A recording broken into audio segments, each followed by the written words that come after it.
next CD7 candidate we have speaking is longtime activist David Pringle.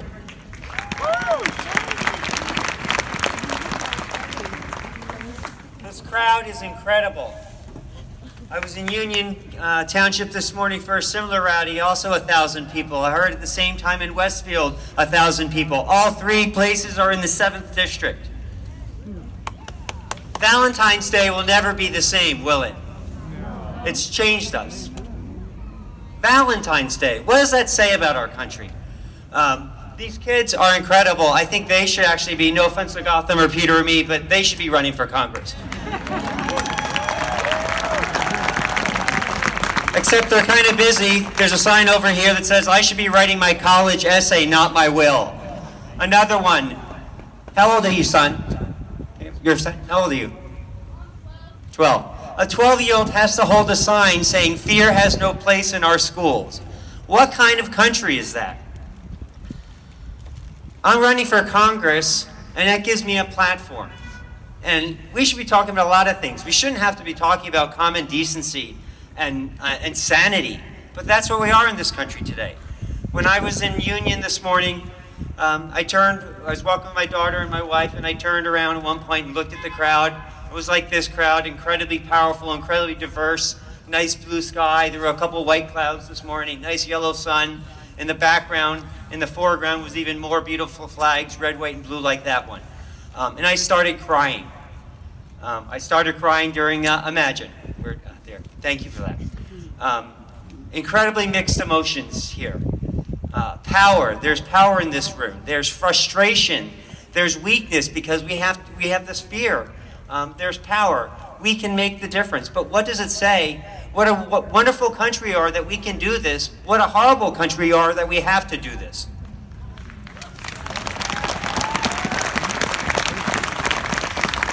My wife, Lorian, is here today, and she and I had the honor of meeting 5 of the Parkland kids on February 26th up in Livingston. And they are, I can't think of a positive adjective that doesn't apply to them and to the youth here. They are incredible. And thank you for shaming our leaders into at least starting to pay attention. But what does it say?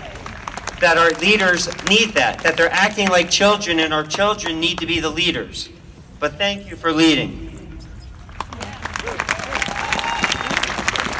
There's no greater evidence that we need a change in leadership in Washington than this issue. And the big money and the political cowardice that we see controlling the day in Washington, and Leonard Lance is a poster child of that. He's voted 93% of the time with the NRA. And the NRA isn't a person, it's the gun manufacturers. The NRA isn't the members of the NRA, it's the gun manufacturers' profits. So it's time for Leonard Lance to lead or get out of the way. Now, today. He should be, Congress starts again on Tuesday, he should walk onto that floor and sit down and not leave until Congress acts. But you know he won't do that.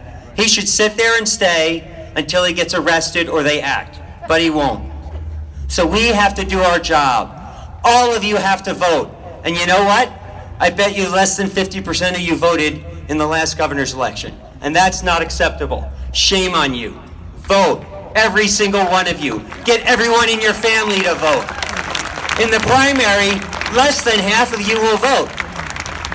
I bet everybody that's a Democrat is pledging to vote today. But you know what? Half of you probably won't. Probably will be about 20 to 30% voting in the Democratic primary. Scare the hell out of Leonard Lance. 100% voting right. June 5th. Do it. Finally, be the change you seek. Thank you.